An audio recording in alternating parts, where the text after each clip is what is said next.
Ann Winblad launched her first startup at an age when many young girls of her era were still playing with dolls. In fact, those girls were her customers. Armed with scraps of fabric she got free from a local store in the small rural town in Minnesota where she grew up, and an old sewing machine her aunt gave her, Winblad sewed Barbie doll clothes that she sold to the girls in her neighborhood. It would be the first of many successful business ventures Winblad would launch over a remarkable and trailblazing career as a tech entrepreneur and one of Silicon Valley's most powerful, accomplished, and respected venture capitalists. With some sage advice from her dad, a sharp intellect and relentless sense of curiosity, and a natural talent for math and science, Winblad's emergence into the professional world came at a key time in the late 1960s and early 1970s, when computers were just entering the mainstream. The software industry as we now know it was virtually non-existent. My father gave me the answer to this question. Growing up in a household of 6 children, we had order, but no strict rules. When asked what any guidelines were, my father said one and only one thing: Ann, use your own good judgment. Her dad's advice freed her to ignore restrictive rules that held others back, and to take the kind of risks that would come to define the innovative culture of Silicon Valley, where she would later flourish. The business and computing and coding classes she took at the then small but prestigious College of St. Thomas she attended in Minneapolis opened the door to growing jobs in software programming.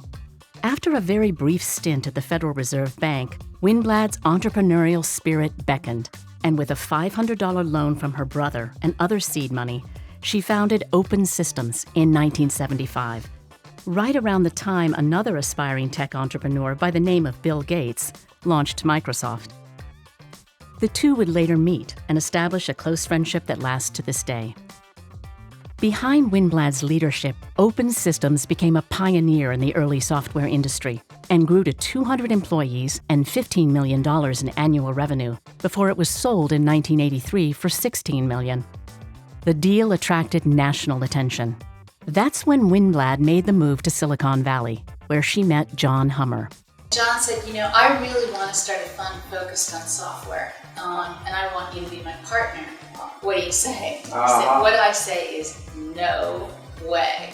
I said, this venture stuff is crazy. But apparently not too crazy.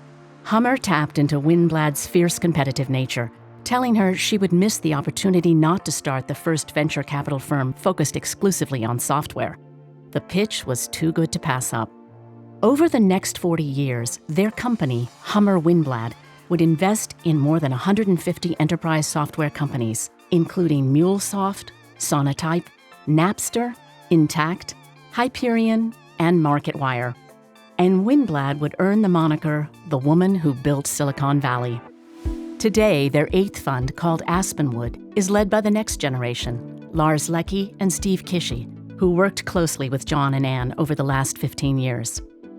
At the same time, Ann's deep appreciation for the value and importance of education has motivated her to maintain a strong connection to St. Thomas, now a nationally ranked university, where she serves as a trustee and has endowed a scholarship fund that has helped many students.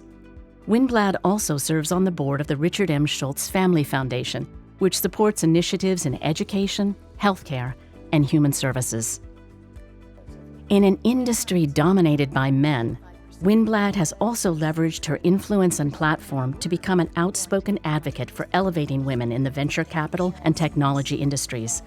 As she told an audience during a TED Talk in 2011, My hope is that in the near future, as we are in the 21st century, that there will be another woman standing in front of you who's a venture capitalist and telling you that women had reached their equal seat at the venture capital table.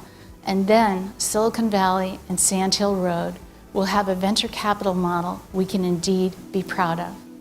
Getting there shouldn't be hard. As Winblad's dad used to tell her, you just use your own good judgment.